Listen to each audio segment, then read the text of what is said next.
ఎవళ్ళకి వచ్చిన పంచాది ఎవళ్ళకి ఆఖరికి వచ్చేటి పంచాది ఆళ్ళను ఈళ్ళనుడు ఈళ్ళను ఆళ్ళనుడు కార్ల అద్దాలు పగలు కొట్టుకునుడు పార్టీ ఆఫీసులు ఆగం చేసుడు అబ్బో చిన్న రచ్చ అయితలేదు కరీంనగర్లో 3 వద్దుల సంది మురికి మురికి చేస్తుర్రు అట్లా కరీంనగర్లో ఇయ్యాలేం నడిచిందంటే నేను చెప్పుడు కాదు కానీ మీరే చూడుర్రి చలో కరీంనగర్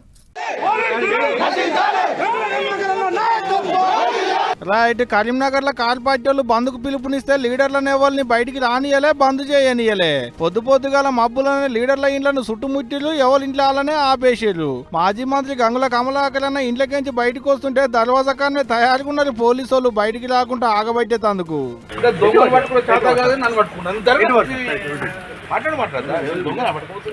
ఇటు మాజీ ఎమ్మెల్యే సుంకే రవిశంకర్ అన్న ఆయన సొంత పనుల మీద కార్లు కాన్వాయ్ పెట్టుకొని పోతుంటే ఇగో ఇట్లా తవ్వకడ్డం తిరిగిర్రు, కార్లు ఆపేసిర్రు. సీదా తీసుకుపోయి ఇంట్లోసి తాళం పెట్టి బయట కావాలన్నారు. కరీంనగర్ బంద్ కు ఇచ్చినటువంటి బీఆర్ఎస్ పార్టీని ఆ బంద్ ను విఫలం చేయాలని ఒక దిక్కు కాంగ్రెస్, ఒక దిక్కు బీజేపీ చేస్తున్న కుట్రలో భాగంగా పోలీస్ యంత్రాంగం కూడా దీన్ని భగ్నం చేయాలని ప్రయత్నం చేస్తున్నటువంటి ధర్మిలాలు అసలు ఈ బంద్ ఎందుకు చేయవలసి వచ్చింది? దీనికి ముఖ్య కారకుడు బండి సంజయ్. బంద్ పెట్టాలని కార్ పార్టీ వాళ్ళు, బయటికి రావద్దని పోలీసు వాళ్ళు. అసలుకి బంద్తోని ఎవరికేం పాయిదుందో చెప్పాలని షేయి పార్టీ వాళ్ళు. ఆడాడ గోలలు కార్యకర్తల నినాదాలతో నడిచింది కరీంనగర్ బంద్ కార్యం. అసలు పంచాయతీ ఏంటంటే కరీంనగర్ లో ఉన్న ఒక బంగారం దుకాణంలో దొంగలు పడితే సెంట్రల్ సహాయ మంత్రి బండి సంజయ్ సార్ సర్కారులను అడగలేదు, వాళ్ళు వీళ్ళు తోడు దొంగలని పొట్టు అరుచుకున్నాడు. Gangula Kamalakar sir camp office లో కూర్చొని ఎమ్మెల్యే కౌశిక్ రెడ్డి అన్న ఇంతటితో నువ్వుకుండా అంటే అది లేదు, మళ్ళా అనరాని మాటలు అన్నాడు, అడ్డగోలుగా తిట్టిపోసిండు. మా అభిమాన లీడర్లు గనిగానం మాటలు అంటాడా అని కమలం పార్టీ వాళ్ళంతా ఇగో ఇట్లా గుంపు అయిపోయి కౌశిక్ రెడ్డి అన్న కారద్దాలు పొట్టు చేసిరు. కచ్చగట్టి మా మీద కమలం పార్టీ వాళ్ళు దాడి చేసిరని కార్ పార్టీ వాళ్ళు కరీంనగర్ ను బంద్ పెట్టేందుకు చూస్తే ఇగో గిట్లా నడిచింది అలా బంద్ కార్యం. చూడాలే ఎంత దూరం పోతుందో ఈ పంచాయతీ మరి. ఈ నడుమ బెంగాలు, తమిళనాడు, కేరళ అసొంటి రాష్ట్రాలకు పోయిండు ప్రధాని మోడీ సారు. ఎందుకంటే ఆడ ఓట్లున్నాయి, అట్లా పోతే ప్రచారం చేసినట్టు ఉంటుంది. సార్ను చూసి ఓ 4 ఓట్లు ఎక్కువ పడితే ఎంతో కొంత ఫాయిదా ఉంటుంది. అందుకనే అటు దిక్కు పట్టుకొని తిరిగిండు. కానీ ఆడ ఓట్లు ఒడిచినాక ఇప్పుడు తెలంగాణ బాట పడుతుండు సారు. ఏహే మన తానేమన్నా ఓట్లున్నాయి ఆయన వచ్చేటందుకు అని గరంగా ఆకుర్రి. ఆయన ఏం చెప్తాడో మరి. ఊళ్ళ పోయింటి జిల్లాల పోయింటి పువ్వు పార్టీ కార్యకర్తలంతా కిరాయికి బండ్లు మాట్లాడుకున్నారు. పొద్దుగాలనే పట్నం బాట పట్టేందుకు తయారుకున్నారు. దేనికి అనుకుంటారు? మోదీ సార్ను చూసేందుకు. అయితాడున్నాడు మోదీ సార్ హైదరాబాద్ కు వస్తుండు. దేశానికే ప్రధాని గంత పెద్ద సార్ వస్తుండంటే చిన్నగుంటదా? సారు సభను సక్సెస్ చేసేందుకు ఒక ఉరుకుడు కాదు, ఒక పరుగులు కాదు, జనంతా ఎండ దగ్గరకు వస్తారట సారు. అందుకనే అన్ని తీర్ల సవలతులు చేస్తారు కూడా పువ్వు పార్టీ వాళ్ళు. అయితే ముందుగాల బీబీ నగర్ ఎయిమ్స్ దవాఖానా ఓపెనింగ్, కాచిగూడ రైల్వే ఫ్యాక్టరీ, విమానాల పనులు, ఇగిన్ని దుక్కుల శంకుబండలు బాదుడు కార్యం ఉంటది. ఆటంక పరేడ్ గ్రౌండ్ లో పబ్లిక్ తోని మీటింగు. తెలంగాణకి ఏమిచ్చింది, ఎంత ఇచ్చింది, ఏం చేస్తుంది అనేది ముచ్చట్లన్నీ చెప్పి దేశాన్ని ఎట్టెలుగులో చేస్తుందో చెప్తున్నారట ఈ విధంగా. అభిమాన సార్ వస్తుండగానే ముందుగానే అన్ని ప్లాన్లు వేసుకొని ఉన్నారు పువ్వు పార్టీ లీడర్లు. ఇక పట్నంలో కూడా ఇదే కథ. సందుకు మూలకు సిగ్నల్ కాడ, ఖాళీ జాగలు కనపడ్డ కాడ, ఆఖరికి మెట్రో పిల్లర్లకు యాడ సందు దొరికితే ఆడ ఫ్లెక్సీలు కట్టుడే, బ్యానర్లతోని పట్నం అంతా నింపుడే. పట్నం అంతా కాషాయ రంగుతో నింపిలనుకో రాదులి. కొన్ని దుక్కులనైతే పెద్ద లీడర్లే దగ్గరుండి కమలం పువ్వు బొమ్మలు గీసిరు గోడల మీద. గంత పాయడం మరి పువ్వు పార్టీ అంటే. సార్ వస్తుందంటే ఉత్తగా ఆయన చూద్దానికి వచ్చేటోళ్ళే బొచ్చడు మంది ఆయే. అందుకనే ట్రాఫిక్ తిప్పల లేకుండా అన్ని తీర్ల సవలతులు చేస్తున్నారు పట్నం పోలీసు వాళ్ళు. ఏం తక్కువ 2000 మంది లోకల్ పోలీసు వాళ్ళే కాకుండా సెంట్రల్ బలగాలను కూడా దింపిరు ఆల్రెడీ. లేకుంటే ఏంది, ఏమన్నా తక్కువ మంది వస్తారా? 1,00,000 మందికి మీదనే వస్తారా మరి. రానుబోను పబ్లిక్ కూడా ఏం తిప్పల కాకుండా మెట్రోలు కూడా జనంతా ఎక్కువసేపే తిప్పుతారట రాత్రి పూట. ఇగియాల్టికైతే ఇంతే. ఇక సార్ వచ్చినాక సభలో ఏం మాట్లాడతాడో, తెలంగాణ పబ్లిక్ కు ఎటువంటి ముచ్చట్లు చెప్తాడో ఇన్నాక అన్ని కుల్లం మాట్లాడుకుందాం మళ్ళా.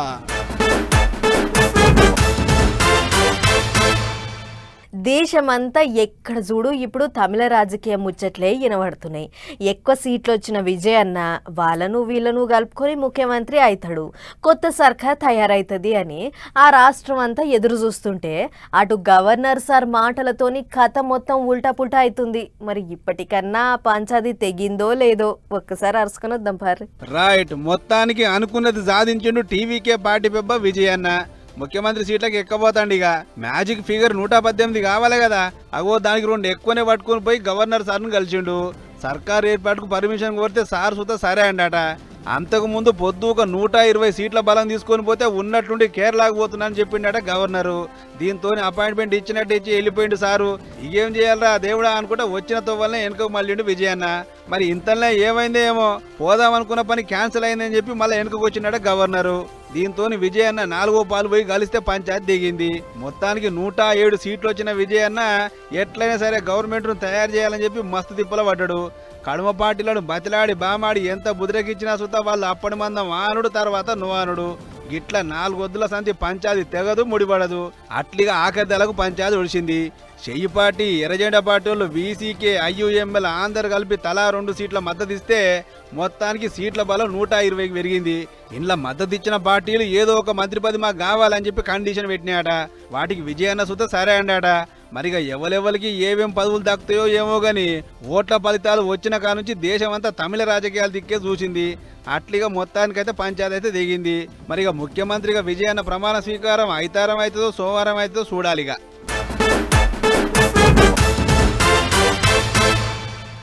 5 రాష్ట్రాలల్లో ఓట్లయితే ఓ దిక్కుల్లా ఇంతకు మునుపు పార్టీలే మళ్ళోసారి అధికారంలోకి వస్తే ఇంకో 3 దిక్కుల్లా కొత్తోళ్ళు గెలిచిర్రు. అళ్ళ పశ్చిమ బెంగాల్ కూడా ఒకటి. ఇంతకు మునుపు తృణమూల్ కాంగ్రెస్ పార్టీ పెద్ద లీడర్ మమతక్క ముఖ్యమంత్రిగా ఉండే.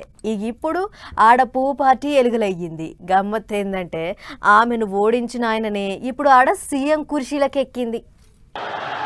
আমি শুভেন্দু অধিকারী ঈশ্বরের নামে শপথ করিতেছি যে পশ্চিমবঙ্গ রাজ্যের মুখ্যমন্ত্রী রূপে যে কোনো বিষয় যাহা আমার বিবেচনার জন্য আনিত হইবে বা আমি জ্ঞাত হইব।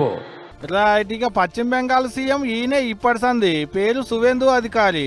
సువేందు అధికారి అనే నేను అనుకుంటా ప్రమాణం చేసి సీఎం కుర్చీలకు ఎక్కిండు సారు. కలకత్తాలున్న బ్రిగేడ్ పరేడ్ గ్రౌండ్ లో అక్కడి గవర్నర్ ఆర్ఎన్వి రవి సారే దగ్గరుండి ప్రమాణం చేపించిండు. মুখ্যমন্ত্রী রূপে আমার কর্তব্য সমূহের যথাযথ নির্বাহের জন্য যে রূপ আবশ্যক হইতে পারে তদ্গতিকে আমি প্রত্যক্ষ বা পরোক্ষভাবে কোনো ব্যক্তি বা ব্যক্তিগণের নিকট ఈ కార్యానికి పెద్ద చుట్టం లెక్కన ఢిల్లీ పువ్వు పార్టీ పెద్ద మనుషులు, ఇంతమంది పువ్వు పార్టీ సీఎంలు, కమలం పార్టీతోని పోతున్న రాష్ట్రాల సీఎంలు, ప్రధాని మోదీ సారు అందరికి అందరు వచ్చారు. పెద్ద ముచ్చట ఏంటంటే ఈ కార్యానికి వచ్చిన ఓ పెద్ద మనిషి కాళ్ళు మొక్కిండు ప్రధాని మోదీ సారు. প্রতীক্ষার মতো দীর্ঘ প্রতীক্ষা ভারত কেশরী ডক্টর শ্যামাপ্রসাদ মুখার্জি, যিনি ভারতের সংবিধান এবং ভারতবর্ষের অখণ্ডতার জন্য ఇక ఇదిటుంటే ఇటు బెంగాల్ మాజీ సీఎం మమతమ్మను ఓడించింది సువేందు అధికారి సారే. పాత సీఎం ను ఓడించి ఆమె సీట్లకు సారెక్కిండి అన్నట్టు. ఇప్పుడు ఇది 2వసారి మేడాన్ని ఓడించుడు.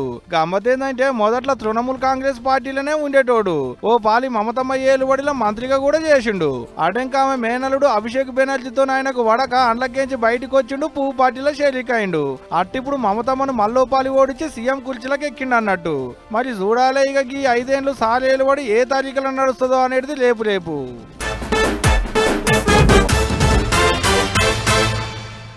తెలంగాణ షే పార్టీ లీడర్లలో ఎవ్వరు తెలిసినా తెలవకపోయినా పెద్ద లీడర్ హనుమంతన్న మాత్రం అందరికీ ఎరికే ఉంటాడు. ఎందుకంటే ఆయన పతారా అసొంటిది.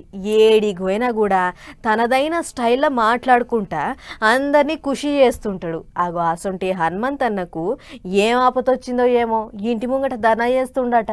మరి ఎందుకు చేస్తుండు, ఏందా కథ అనేది అట్లా వేయార్చుకొని వద్దాం పారే. వారేవా, లీడర్ అంటే హనుమంతన్ననే పో. తన బీసీ ప్రజలకు సెంటరోళ్ళు అన్యాయం చేస్తుర్రు, రాజకీయంగా ఆర్థికంగా ఎదగకుండా అడ్డం పడుతుర్రు అని చెప్పి అంబర్పేటలున్న వాళ్ళ ఇంటికాడ దీక్ష కూసుండు. అట్లని దీక్ష అంటే అంగు ఆర్భాటమో కాదు సుమా, మంచిగా గాంధీగిరి ఎత్తుకొని ఇక చూడు రే నెత్తి మీద టోపి గీపి పెట్టి శాంతిగా ఎట్లా కూసుండో అన్న దీక్ష పట్టిన నిరకై బీసీ సంఘాలు కడమ లీడర్ సాబులు బొచ్చడు మంది వచ్చి మెడల దండేసి సాధించారు. అయితే దేశంలో జనగణనాన్ని పెడితే అందులో ఓబీసీలు లేకపోయా. అసొంటప్పుడు అది చేసేమిటికి చెయ్యకేమిటికి, ఇంటింటికి సర్వే చేస్తే అందులో కులం పేరు ఏడరాయనో లేకపోయా. ఇక మా బీసీలకు కొలువులు ఎట్లొస్తాయి, నిధులు ఎట్లొస్తాయి, రాజకీయంగా ఎట్లా ముంగడబడతారు, అసలు ఎంతమంది ఉన్నారు అనేది ఎట్లా తెలుస్తారా బాబు అని కోపానికి వచ్చిండు. ఎస్సీ ఎస్టీలో దీన్ని లెక్క చేసినప్పుడు మాది ఎందుకు చేయమనేదే మా ఆర్గ్యుమెంట్. మాది కూడా కాలంలో పెడితే తప్పనిసరిగా మేము ఏది ఆయనకు ధన్యవాదాలు చెప్తూ, లేకపోతే ప్రజలందరూ తిరగబడుతూ నేను అన్ని జిల్లాలు తిరుగుతూ నేను ఇంటిరా సరైన న్యాయం చేయకుంటే అన్ని జిల్లాలు తిరిగి జంగులు చెప్తాడట. అంతేకాదు తెలంగాణ రాష్ట్రంలో అగ్రకులంకు చెందిన ముఖ్యమంత్రి రేవంత్ రెడ్డి అసలు కులగణన చేసిండు. కానీ బీసీకి చెందిన ప్రధానమంత్రి కులగణన చేయకపోయా, చెయ్యాలన్న ఆలోచన సుత రాకపోయా. ఇదేం దరిద్రం, ఓ బీసీ ప్రధాని అయ్యుండి బీసీల మీద గిద్దగాన విషయం ఎందుకు అని కోపానికి వచ్చిండు హనుమంత అన్న. 60 కోట్ల మందికి అన్యాయం జరిగితే మేము ఊరుకోవాలని నేను మీడియా మిత్రులను అడుగుతున్నా. మేమందరం ఓట్లేస్తేనే గెలుస్తాడు రా బాబు ఎవడన్నా. ఇక హనుమంతన్న ఇట్లాంటుంటే అటు దీక్షకు మద్దతు తెలుపుతానికి వచ్చిన మాజీ స్పీకర్ మధుసూదనాచారి సార్ మాట్లాడుకుంటే గిట్ల అన్నాడు. గౌరవ ప్రధానమంత్రి గారు మీరు ఓబీసీని అంటున్నారు. ఈ దేశంలో ఒక ఓబీసీ ప్రధానమంత్రి అయినటువంటి సందర్భంలో న్యాయం జరగకపోతే అంటే మీరు ఎవరి చేతిలో కీలు బొమ్మగా మేము భావించాల్సి వస్తుంది. పేరుకు మీరు బీసీ కానీ మిమ్మల్ని ఆడిస్తున్నది వేరే వర్గాల వాళ్ళు అనుకున్నప్పుడు అత్యున్నత స్థానంలో ఉన్నటువంటి వాళ్ళే న్యాయం చేయలేనటువంటి దుస్థితి దేశంలో బీసీలకు కొనసాగితే రాజ్యాధికారాన్ని కైవసం చేసుకునే బీసీల ముందున్నటువంటి ఏకైక పరిష్కార మార్గం. ఇట్లా వచ్చిన నాయకులంతా ప్రధానమంత్రి మోడీ సారు బీసీ కులగణన చేయకుండా కావాలనే దాటేస్తుండు. అయితారం పట్నంలో అయ్యే సభలోనైనా దాని మీద క్లారిటీ ఇస్తే మంచిది, లేకుంటే లొల్లి మరింత పెద్దగా చేస్తామంటారు. మరి ఈ దీక్ష ఎన్నొద్దులు సాగుతుందో ఏమో గాని హనుమంతన్న అసలే నువ్వు పెద్ద మనిషి, నీ అవసరం అటు సర్కారుకు ఇటు బీసీ జనాలకు మస్తుంది. యాళ్ళకింత దీని గోళీలు వేసుకోయే, ఏదైతే కదైతుంది, మొదలు పానం ముఖ్యం అని సలహాలు ఇస్తూ ఈ ముచ్చడు చూసిన జనాలు. రెండు తెలుగు రాష్ట్రాలలో హైదరాబాద్ తర్వాత అంతటి చూడదగ్గ ప్రదేశం ఏదన్నా ఉన్నదంటే అది విశాఖపట్నమే. ఎట్లా అంటే glass bridge, ropeway, RK beach, Borra గుహలు, అరకు లోయ, సబ్మెరైన్ మ్యూజియము, అనంతగిరి కొండలు, కైలాసగిరి, గిట్లా ఒక్కటి ఏంది దినం అంతా తిరిగి చూసినా ఓడవనన్ని అందాలు వైజాగ్ సొంతం అన్నట్లు కైలాసగిరి అంటే యాదికొచ్చింది. ఆడ ఇంకేదో కొత్త అందం కనువిందు చేస్తుందట. పాటగది ఎందో చూద్దాం. విశాఖపట్నంలో ఉన్న కైలాసగిరికి పోతే మొదలు శివయ్యకు పబ్బది పట్టకుండా అస్సలు ఉండలేము. ఎందుకంటే ఆ జాగకున్న మహిమ అసొంటిది. అగో అసొంటి శివయ్య సన్నిధిలో ఇగోగి పెద్ద త్రిశూలాన్ని తయారు చేసిన అక్కడి మెట్రోపాలిటన్ బోర్డు అధికారులు. ఇక చూడరే ఎంత ఎత్తుందో, 65 అడుగుల పొడుగు, 18 అడుగుల వెడల్పు. మరి దీనికి కడతానికి ఎంత ఖర్చు అయిందో ఏమో మనకైతే తెలియదు కానీ టీవీలో చూస్తుంటే మాత్రం గింతంతనే అవపడుతుంది. కాకపోతే పట్నంలో ఎక్కడికించి చూసినా చూస్తే అవపడతాడు కట్టిరాట దీన్ని. అందుకే గంత గొప్పగా కట్టిన ఈ త్రిశూలం ఈ శనివారం నాడు మంత్రి నారాయణ సార్ చేతుల మీదంగా చాలైంది. మంత్రి సారు కడుమ నాయకులు అధికారులు అందరు రాంగా సారు రిబ్బెన కత్తిరించి చాలు చేసిండు. అటెనక డోలు సప్పులు డప్పు దర్వల నడుమ పెద్ద పండుగ లెక్కనే సాగింది శురువాత్ కార్యం. అయ్యగార్ల మంత్రాలు పూజల నడుమ కొబ్బరికాయలు కొట్టి పూజలు చేసిన లీడర్ సాబులు. అదైనాక త్రిశూలం ఆవిష్కరించినట్టు పోటువలు ఫోజులు ఇచ్చారు అందరూ. ఇక పొద్దుగాల పూట గిట్ల కనబడితే రాత్రి పూట చూడరే ఎట్లా వెలిగిపోతుందో. సింహన చీకట్ల మిరిమిట్లు గొలిపే లైట్ బుగ్గల నడుమ చెక్కున మెరుస్తుంది శివయ్య త్రిశూలం. పైన పెద్ద కట్టడం ఉందన్నట్టు ఎర్ర బుగ్గ పెట్టి డమరుకం త్రిశూలం మొత్తం ఒకటే తీరులో ఎలిగిపోతుంది. ఇక చూసి సాక్షాత్తు శివయ్య దర్శనమే అయినంత గొప్పగా ఫీల్ అవుతున్నట్టు అక్కడి జనాలు. అట్టనే ఉంది మరి. పట్నం అంతా సింహన చీకట్లు ఉంటే కొండ మీద ఉన్న త్రిశూలం మాత్రం కొట్టొచ్చినట్టు కనబడుతుంది. ఏమంటారు?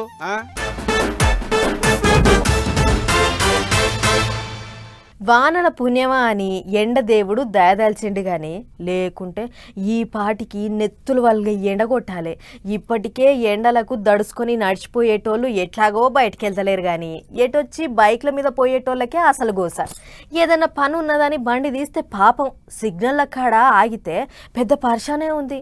ఆగేది నిమిషమే అయినా ఎండ అగ్గోలే మండుతుంది. అందుకే వాళ్ళ కోసం ఏపీ సర్కారు గీగ్రం చేస్తుంది. సిగ్నల్ల కాడ ఆగిన వాళ్లకు ఎండశేగ తగలొద్దని ఏపీ సర్కార్ ఎంత మంచి ఉపాయం చేసిందో చూడుర్రి. విజయవాడ పట్టణంలో ఎక్కడైతే ట్రాఫిక్ సిగ్నల్ చాలా సేపు పడుతుందో అగో ఆడ ఈ గ్రీన్ మ్యాచ్ అనే ఉపాయం చేసి అధికారులు మంచిగా డేరాల సొంటి పరదాలు తెచ్చి అటు ఇటు బందోబస్తుగా గుంజిగట్టిర్రు. చూస్తుంటే ఇంటి ముంగటేసే 8 కర్రల టెంట్ లెక్కనే కొడుతుంది. దీంతోని ఎర్ర లైట్ ఎంతసేపు పడ్డా సరే నిమ్మలంగా పోదామన్నట్లు ఆగుతుర్రు జనాలు. అయితే ఎంత ఎండ కొట్టినా బండి పోతుంటే జర్రంత గాలి వస్తుంది, పానం తుర్తి పడుతుంది. కానీ 45 డిగ్రీల ఎండల ఎర్ర లైట్ పడితే పైనంగా ఎండ కిందంగా ఆగడు. ఆగేదే నిమిషమే అయినా పెయ్యంతా చిటపట. అగో అట్లా కావద్దనే పట్నంలో ఈ కార్యం ముంగటేసుకుర్రు. సిగ్నల్ల కాడ పందిరేసి సల్లసల్లగా ఉండేటోరకు బండ్ల మీద పోయేటోళ్ళు అమ్మయ్య ఇన్ని దినాలకు సిగ్నల్ల కాడ ఓ మంచి చేసిర్రు అని అనుకుంటా పోతుర్రు. ఇంకొందరైతే ఒరకో గిదేం పందిర్రు నిన్న మొన్న లేదాయే అన్నట్లు పర్షాను మొత్తానికి బైక్ల మీద పోయేటోళ్ళంతా బొంబాటుగా ఆలోచన చేసిర్రు అని తారీఫ్ చేస్తుర్రు అన్నట్లు ఇదే ఉపాయం తెలంగాణ పాత సర్కారు ఏలుబడిలో ఉన్నప్పుడు పట్నంలో కూడా పెట్టిర్రు. మంచి ఉపాయం అని జనం చేత అనిపించుకుర్రు. అగో అసొంటిదే ఇప్పుడు ఈడ. ఏదేమన్నా గాని సర్కారు చేసిన ఈగ్రం అయితే బైక్ల మీద తిరిగేటోళ్లకు చాలా నిమ్మలం అనిపించే ముచ్చటే. ఇప్పటికైతే సింగ్ నగర్ డబ్బా కొట్లు centre, RTC complex, KCB junction దిక్కే పెట్టిర్రట గాని రేపు అక్కరున్న అన్ని జాగాలలో పెట్టాలి అనే ఆలోచన చేస్తుర్రట. చూడాలి మరిగా ఏం చేస్తారో.